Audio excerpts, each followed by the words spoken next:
Can everybody stand up? We all have a bit of audience participation. Come on, stand up, everyone. Everyone, the gentleman sitting down there can see you. Everybody stand on one leg. Put your hand on your head. Start tapping. No, don't. It's all right. You can all sit down now. What I have just done is influenced a room of possibly not hungover people to do something. And I would suggest that that is because I'm stood on stage, the focus is on me, therefore the assumption is I'm a subject matter expert and I know what I'm talking about, so you're all going to listen to what I'm doing and do what I say. And this is what social and social selling is all about, and this is what, or rather this is how critical it is to start engaging with your customer base through social, but in a way that influences them to do something that you want them to do. So Digital Leadership Associates, we are a social-only management consulting organisation. I'm Director of Social Selling and Account-Based Intelligence. We're also a Microsoft partner, but we're actually the only Microsoft partner in the world that is working with Microsoft and helping customers understand how to leverage their social selling AI assistant in Dynamics 365, which sits within their Microsoft Social Engagement tool. So today we're going to talk about how you can use social to double your pipeline, drive better client engagement, better lead generation, and we heard Adrian talking from Liberty Global around the expectation of the vendors and their customers, how consumer behavior is changing for them, therefore they're having to change and how they react to that, and in turn they want their vendors to react accordingly and change their approach. But before we do that, there's a Swiss futurist called Gerd Leonhard, who's written an amazing book called Technology versus Humanity. And he poses some interesting questions around artificial intelligence, where that's going to take us as humans. But there's this, well, if we roll the video, I'd like you to watch, and then we can talk about it.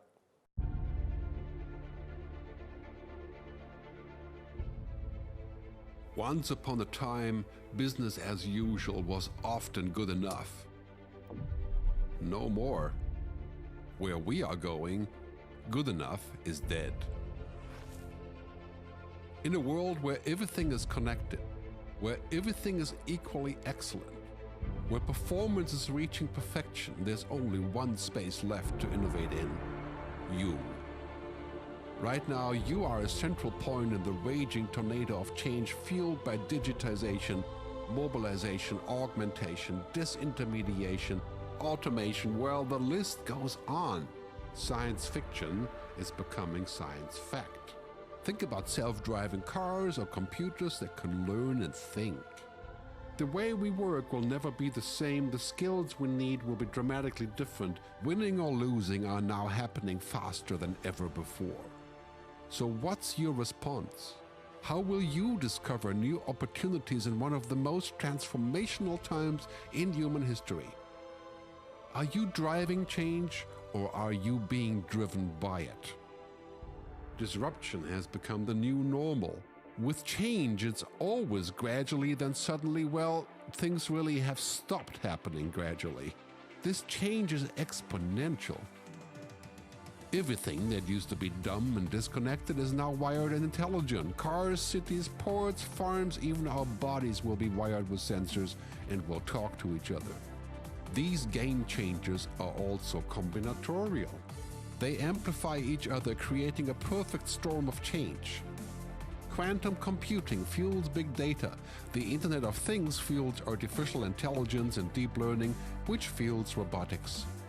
However, anything that cannot be digitized or automated will become extremely valuable.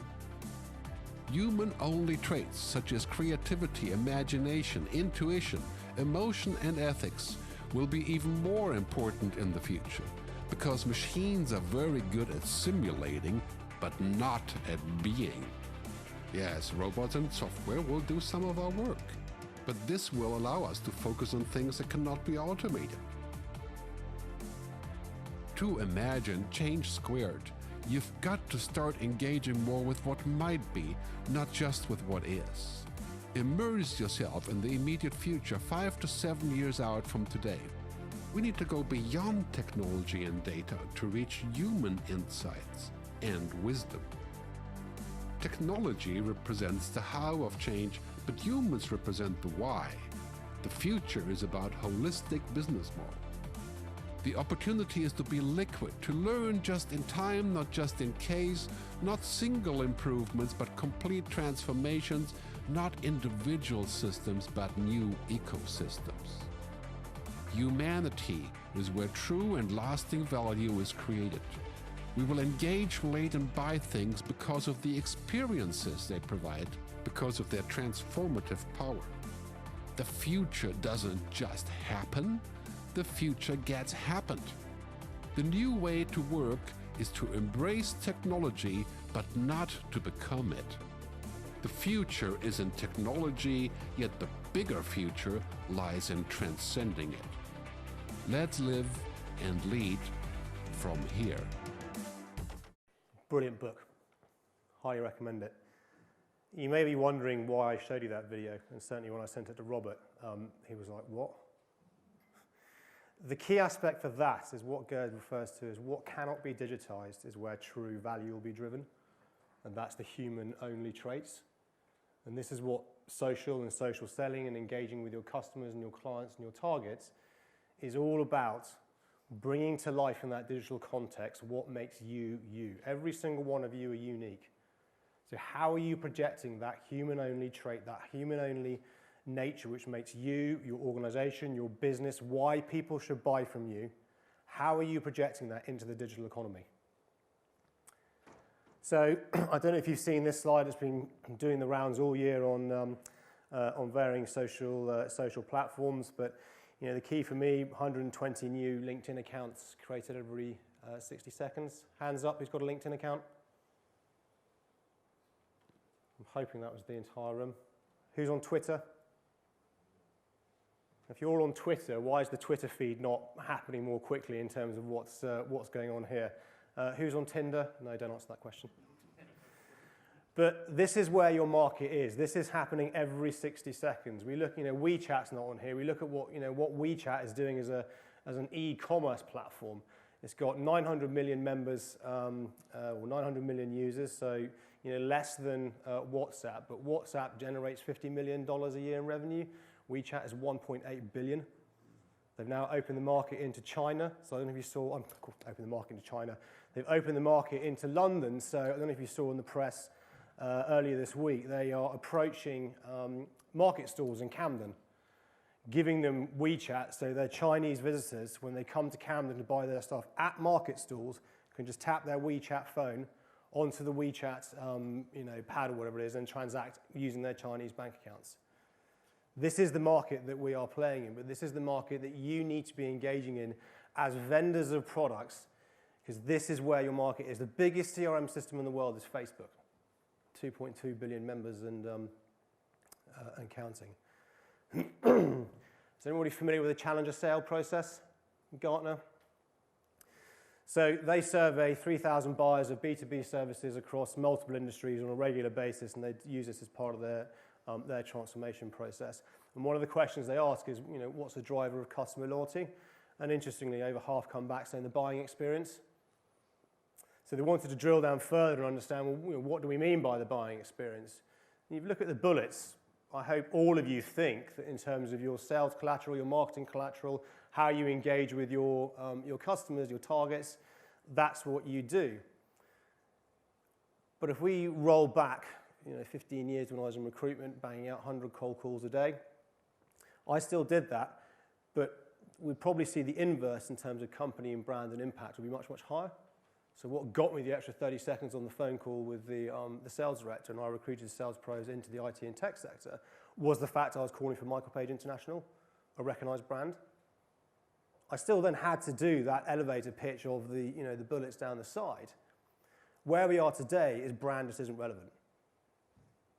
It's the buying experience we touched on earlier in that panel, the cradle to grave.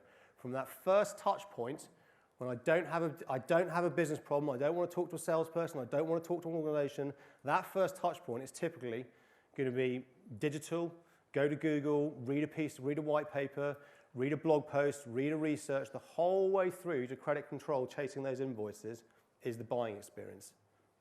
You know, a lot of sales teams seem to forget that the minute the ink is on paper, that's actually when the buying experience starts. Delivery, customer service, on-sell, upsell, and cross-sell. So again, from the challenger sale process, what they are proving is that typically, by the time a purchaser in the business-to-business environment engages with a vendor of services, they are this nominal 57% through the buying journey. Now, that doesn't mean that they are, hi, Alex here, I'm now ready to buy a multi-million-pound project or whatever it might be. It's, I am now ready to have a conversation with you because I've done enough of my own due diligence to the point where I now have made an assumption around probably 1, 2, or 3 in terms of organization, but more importantly, people I want to do business with. And I now want to continue that buying experience. So Forrester referred to this as that self-guided journey. And if you think about in your own personal lives, how you go about buying cars, any type of shopping, anything through to high value purchase. I don't have a problem. I ignore marketing. I ignore paid for social. I ignore all those marketing emails. They go into my inbox, and GDPR is obviously going to change that massively for the European market. And if you're not ready for GDPR, I would strongly suggest talking to your marketing team about what the hell they're going to do about it. I now have a problem I want to solve, and you go into Google. You may talk to your peers and your colleagues and friends. Who would you recommend? You don't recommend an organization, you recommend a person. So the whole point about your sales and marketing strategy, you need to think about this nominal self-guided journey, could be 10%, could be 90%. It's how do you influence that due diligence process that the customer is taking, self-guided, so that when they pick up the phone, when they issue an RFP, invite you into tender for that very first business meeting or whatever it might be, your sales team or product delivery or pre-sales, whomever it might be, is front of mind as I should be talking to this person because they are a subject matter expert in the problem that I am trying to solve. We all know this, but in the digital context, nobody really seems to embrace it. So we all raised our hands, we all have LinkedIn profiles. Does your LinkedIn profile project the personal brand that you want it to? Does it project who you are? Is it the same person that is in that meeting, that first meeting, that face-to-face? You shake their hand, hi, my name's Alex, pleased to meet you. That brand that you project, that personality which is unique to you, is that projected into the digital market? And I would argue that probably 90% of the people in this room are going to say no. And it's not unique, it's across every single industry. Because LinkedIn was picked up by the recruitment industry, and LinkedIn was perceived to be, if I'm on LinkedIn, I'm finding a job. That's not the case now. LinkedIn has now become the business-to-business website that it always intended to be, which is a networking site to do business. Does your LinkedIn profile make it easy for your customers to buy from you? Does it talk about what it is you do and how you solve problems? Does Black & Decker sell drills, or does it solve the problem for putting a hole in a wall? Is there a call to action on your LinkedIn profile? To find out more, email me, connect with me, or a link to your website, click here. And not to the home page on your website, which I see when people at least do this, they then put the home page on their website. Put the page you want to direct that person to. Back to that self-guided journey. So I don't have a problem. I've seen an interesting piece of content. That's an interesting blog post. I didn't know they did that. I'm now going to follow. Oh, I've come to your profile. Oh, this person seems like an interesting character. Doesn't matter whether you can sales, marketing, ops, HR, the entire organization can be activated to be social. Is there then that link, that call to action on your profile around to find out more, come here? Make it as easy as possible for your clients, your customers, your prospects to buy from you. Because the chances are you should have some form of data analytics from your marketing department that will enable you to track what your customers are doing on that self-guided journey. So you know where they've gone to you on, you know where they are at in that sales process, which will then change the conversation that your sales or your marketing teams will then have with your prospects to move that conversation along. Social does not replace the face-to-face, and we're not saying don't pick up the phone, we're not saying don't have those face-to-face meetings. But what is certainly happening is that the vendor is now, or rather the purchaser, is far more in control of the buying process than they ever were. They go to this amazing thing called Google and just type in how do I do this, how do I do that. In all honesty, try it. You know, in terms of your industries, what you do, type in how do I, then followed by your solution and see what comes up and see the level of searches that come up. Start searching the hashtags in your industry into Google and see how many online conversations are happening around that subject at any given moment. Is that going to infer where you should be doing, what you should be doing? Some of the technology out there today is crazy in terms of quasi-real-time analytics of what your market is saying about you, positive, negative, where the intent might be. This is how your customers now expect to buy. It's kind of the Amazon effect. Would you go to a hotel if it's not on TripAdvisor with its 4-star rating? Do you buy anything from Amazon if it's not, if you've got Prime that hasn't got 4 stars on Prime and got 1 million likes? Well, it must be good. So does your digital brand, your personal digital brand, represent this? Back to what Gerb was saying, your human-only traits which make you, you. Harvard Business Review, summer of last year, this is Salesforce.com research, now saying typically 80% plus of B2B purchases start with referral. Cold calling is dead. Who genuinely responds to a cold call in today's market? Think about your network. This entire room is a network. So you're all connected. Hi, X, Y, Z. I'm going to recommend Alex talk about social selling. Get him in. He's really good. Okay. I don't know, Alex. I'm going to do some research. Okay. Alex seems to be appearing quite a lot in terms of his blog posts around what he's writing about in social selling. And look at Alex's profile. Okay. Alex has got a content-rich profile. Look at that trusted network. The other people that I'm connected to are connected to Alex. Okay, that's going to start to de-risk this for me. It's going to elevate me. You know, if Bob wasn't connected to Alex, well, okay, Bob's a good guy, or Sally, or whoever it might be. Okay, that's interesting. That trusted network, that overlap, is important to me. You know, back to the 4-star rating, back to the TripAdvisor. So again, if you think that CEO, CIO, CTO recommends your organization, or more importantly, your salespeople, your marketing people, or a development ops person, or a product person, and then they see that that person is also connected to other CEOs or CIOs or CTOs. That is a positive sign. Then they start to see there's interesting content. They're elevating themselves to become subject matter experts in their field of what they do. Back to what Adrian was talking about, the expectation of Liberty now is very different to what it is. So if Liberty are trying to find people that do that, in order to be found, you need to be in the digital market talking about why you are subject matter experts in terms of what you do. You then have the challenge that you've got 90% of those purchases and they're influenced by influencers. And if you follow the Challenger model, Challenger now says there are 6.8 decision makers per complex transaction. The minute you hit 5, the likelihood of sale drops to 30%. Because you're trying to get the consensus sale, which we all know if you've worked for large organizations, which I have, internally trying to get agreement on something is impossible.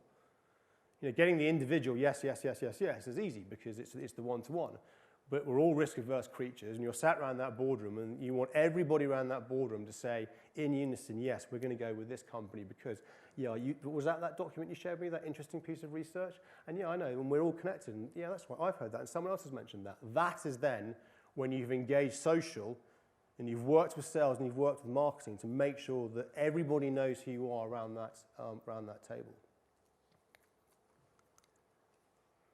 This should be your bread and butter in terms of the industry that you are selling into, in terms of, we touched on the threat from Amazon, the threat from Netflix, from Spotify. So intent data is how Spotify knows what I'm going to listen to next, Amazon will know what I'm going to buy next. Netflix will know what I'm going to watch next. Every single thing we do online, whether we like it or not, we are signaling intent. And we are creating a digital persona, which then enables these big organizations through all their big machine learning to go, well, Alex's digital persona is X, therefore someone prior to him did this, so he is more than likely to do that. This technology, or this behavior, is now moving into sales and marketing technology and is available today. So if you're a Microsoft Dynamics 360 customer in the newest version of their cloud-based CRM, it's already sitting in there, which is why Microsoft have approached us to help them start to activate that. If you're a Salesforce.com customer, I'd suggest looking at a business called Node, Node.io, coming out of the US, created by the youngest ever employee of Google. Mark Cuban has come out saying that Google should be afraid because she is redefining how salespeople have to search, because salespeople will no longer have to search. This tool will map the market for you based on what you tell it is a good, high-value deal. This is the world of sales and marketing that we are now moving into. So you all said that you had LinkedIn profiles. Do any of you or any of your organization use Sales Navigator, the premium sales tool? So we have no affiliation with LinkedIn, although we are a partner of Microsoft. Sales Navigator is the best lead generation tool on the planet by a country mile in the business-to-business market, because it gives you access to all 500 million members on there. There at any given time, there are 106 million active users on LinkedIn, and LinkedIn is the primary B2B place in which to do business.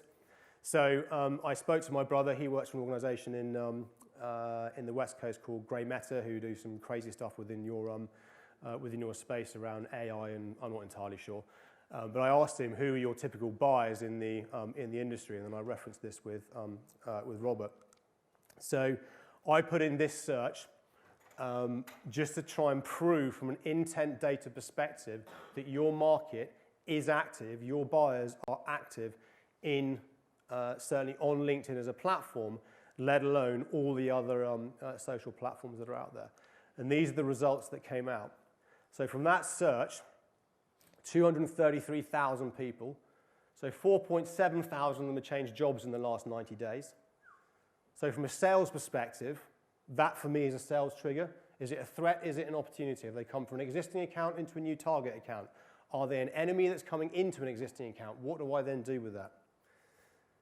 If you're an enterprise, TeamLink, what TeamLink does is virtually connect the entire organization to that license. So it then starts to uncover the network that you're not connected to. So you could then potentially see that somebody over in this part of the business is in fact connected to a decision maker that you're trying to get to, but you didn't know that until this uncovered it. 1.5 thousand of these individuals were mentioned in the press. So again, is that a reason for marketing to do something? Is that a reason for sales to do something?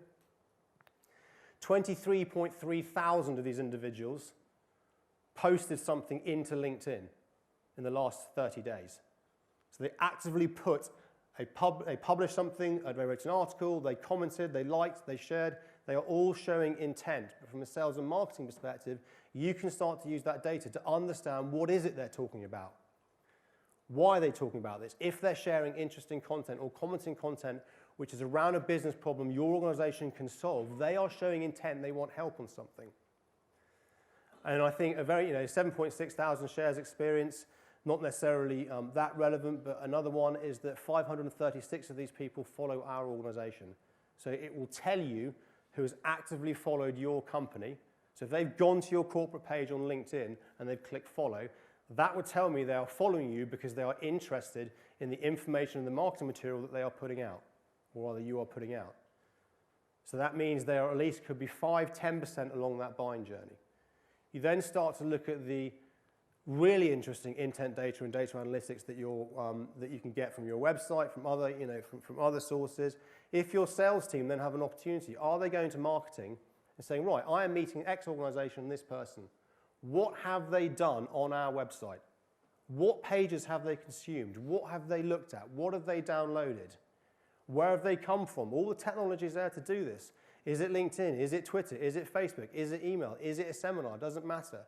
Because you can bet your bottom dollar they will be at some point along that buying journey. Could be 10%, 20%, 30%. It doesn't matter. that means you can then have a completely different starting point in conversation to move that buying experience right at the beginning. Over 53% brand loyalty is driven by the customer loyalty is driven by the buying experience. So are you maintaining that buying experience the whole way through?